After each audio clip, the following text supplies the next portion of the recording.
और लेकिन 15 साल में हमारा सीतामढ़ी सीता मैया का धरती इतना पीछे क्यों रह गया? अरे सीता मैया की धरती पर आने के लिए चारों ओर से 4 लेन सड़कें बनी हैं, गली कूची में सड़कें दुरुस्त हुई हैं। सीतामढ़ी करोड़ 43 लाख है, लेकिन ये राशि बढ़ेगी धीरे धीरे और प्रति वर्ष राशि बढ़ेगी और सीतामढ़ी को विश्व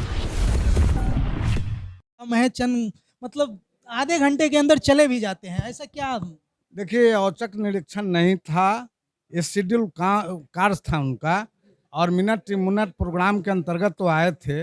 आज से 4-5 साल पहले भी वो आकर के यहाँ पुनौड़ा धाम को अतिथिशाला दिए थे और फिर देवेश चंद्र ठाकुर जी के प्रयास से उन्होंने यहाँ 72 करोड़ 43 लाख रुपए विकास के लिए दिए हैं, जो पुनौड़ा धाम के परिसर को विकसित किया जाएगा ताकि पर्यटन यहाँ बढ़े और पर्यटन बढ़ने से यहाँ के लोगों को लाभ होगा और सीतामढ़ी में जो हमारा पुनौड़ा धाम है वो देश के मानचित्र पर आएगा। इसलिए मुख्यमंत्री जी यहाँ आए थे। किन किन योजनाओं का जो है शिलान्यास किया गया है? यहाँ देखिए, यहाँ सौंदर्यीकरण पहले मंदिर का करना है, फिर जो हमारा पोखर है सीता उद्भव है उसका वो क्या कहते हैं सौंदर्यीकरण करना है, एक मंडप बनाना है और लव कुश के लिए भी एक मंडप बनाना है। मतलब कि पर्यटन के क्षेत्र में इस तरह का कार्य करना है कि जो आने वाले पर्यटक यदि भित्ति चित्र और फोटो को यहाँ देखे तो संतुष्ट होकर जाए और लोगों को भी यहाँ आने के लिए आमंत्रित करे।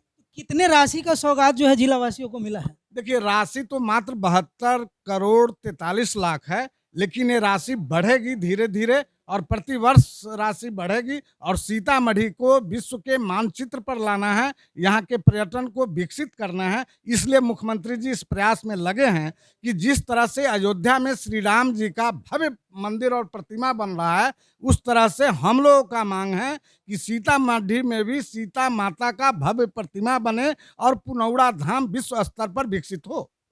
15 साल से लगातार नीतीश कुमार जी मुख्यमंत्री है बिहार के, लेकिन अब 2024 का चुनाव नज़दीक है और इसी क्रम में जो है मुख्यमंत्री जी का आना, इतने बड़े सौगात देना, क्या लग रहा है ये कहीं खाना पूर्ति 2024 के लिए तो नहीं किया जा रहा? अरे भाई साहब, आपको पता नहीं है, मुख्यमंत्री जी ने 13-14 यात्राएं की है। कोई वर्ष नहीं है, जाड़ा हो या गर्मी, आंधी हो या तूफान, मुख्यमंत्री जी का यात्रा पूरे बिहार में नहीं हुआ है। नहीं तो आप कोई साल बता दे जिस साल में पदयात्रा मुख्यमंत्री जी नहीं किए हो और आम जनता का दर्शन नहीं किए हो। इसलिए वो सीतामढ़ी से उनको ज्यादा लगाव है।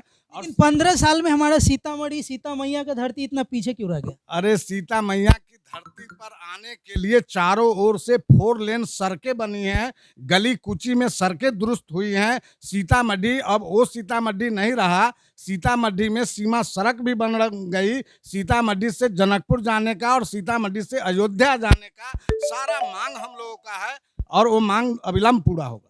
लेकिन जिस तरह से पुनौड़ा धाम मंदिर पूरे दुनिया में प्रसिद्ध है माता सीता को लेकर के, लेकिन इस मंदिर परिसर में अगर आप देखेंगे तो बाहरी जो सैलानी आते हैं उनके रहने का भी ठीक से बंदोबस्त नहीं है। नहीं, यहाँ तो अतिथिशाला बना हुआ है और पहले से जगत गुरु रामभद्राचार्य जी यहाँ पधारते आ रहे हैं और यहाँ 1000 आदमी के रहने की व्यवस्था है। सैलानी और पर्यटक अब निश्चित रूप से आकर्षित होंगे, क्योंकि इस तरह का यहाँ पर सौंदर्यीकरण का और विकास का कार्य किया जा रहा है। जैसा कि सीतामढ़ी जिला के लोकल नेता भी जो है यहाँ पर्यटन मंत्री रह चुके हैं, उसके बावजूद भी सीतामढ़ी इतना पीछे रह गया विकास। देखिए विकास में सीतामढ़ी अन्य जिला से पीछे नहीं है। आपको किस तरह से पीछे लग रहा है पता नहीं। विकास की सारी रोशनी सीतामढ़ी के अंदर है और सीतामढ़ी को और विकसित करने के लिए मुख्यमंत्री जी का और यहाँ स्थानीय जनप्रतिनिधियों का प्रयास सराहनीय है। लेकिन सीतामढ़ी और शिवहर की जब भी बात आता है पिछड़ित जिलों में ही गिनती होता है सर, ये तो आप ही जानते हैं। देखो यार, एक ऐसा सर्वे निकलता है जब पूरे बिहार को पिछड़ा कर दे रहा है तो जिला को पिछड़ा कर दिया तो क्या हुआ? वो सब गलत और भ्रामक सर्वे है। अच्छा, जैसा कि लोग इसको इलेक्शन से भी जोड़ के देखते हैं, कितनी सच्चाई है इसमें? बस इलेक्शन तो ऐसा हुआ कि 3 मुख्यमंत्री अभी बनाए गए हैं, जिसमें से एक मुख्यमंत्री 500 वोट से सरपंच के चुनाव में हारे हुए हैं और पहली बार वो विधानसभा गए और वो मुख्यमंत्री बन गए। पूरी तरह से तानाशाही शासन में नरेंद्र मोदी जी इस तरह का कैबिनेट अपना बना रहे हैं और राज्यों में इस तरह का मुख्यमंत्री बना रहे हैं कि उनके पॉकेट का हो, कुछ समझ से बाहर हो। नहीं तो विद्वान और एक पर एक लोग थे मुख्यमंत्री बनने के लिए। लेकिन जनता तो मोदी जी के साथ है, जैसा आपने पिछले 4 राज्यों का चुनाव नतीजा देखा, तीनों जगह एक तरफा बीजेपी और मोदी जी को जीत नहीं नहीं, आप वोट के समीकरण को देखिए, और मैं दावा करता हूं कि उनको मात्र 42% वोट मिला है भाजपा को, जबकि वहीं पर कांग्रेस को सीट कम आई, लेकिन 43.5% वोट है। आप पता कर लीजिए आंकड़ा, मैं सही बोल रहा हूं या गलत। वोट का आंकड़ा तो रहने दे, लेकिन जो बहुमत में आता है पार्टी जितनी सीटें जीतती है उसका देखा जाता है। सीएम तो आखिर तीनों जगह उनका ही। सही बात है, वोट अधिक आने के बाद भी कांग्रेस नीत गठबंधन पिछड़ गई, और वोट कम आने के बाद भी उनको सीट अधिक आ गया, इसलिए मुख्यमंत्री तो वही बनाएंगे, सरकार वही बनाएंगे। इस बार जो है इंडिया गठबंधन को ईवीएम पे भरोसा है कि नहीं?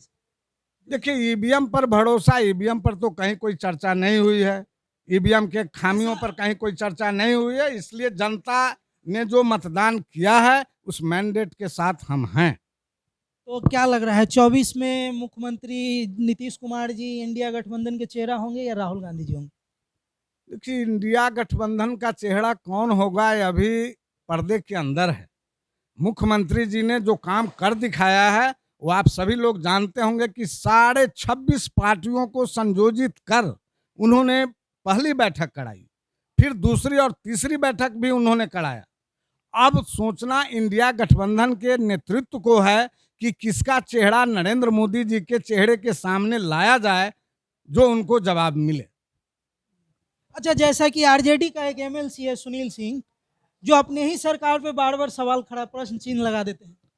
देखिए, आरजेडी के मंत्री सुनील बाबू हैं, अच्छे मंत्री तो अभी शायद वो नहीं हैं, वो कोऑपरेटिव बैंक के चेयरमैन हैं पूरे बिहार के, और वो राजद से जुड़े हुए हैं, और राजद में कुछ ऐसे मंत्री भी हैं जो कुछ ऐसे बोल जाते हैं, तो बोल जाते हैं तो सरकार पर नहीं बोलते हैं, वो कहीं किसी विभाग में यदि कोई भ्रष्टाचार है तो उस पर बोलते हैं, और बोलना चाहिए।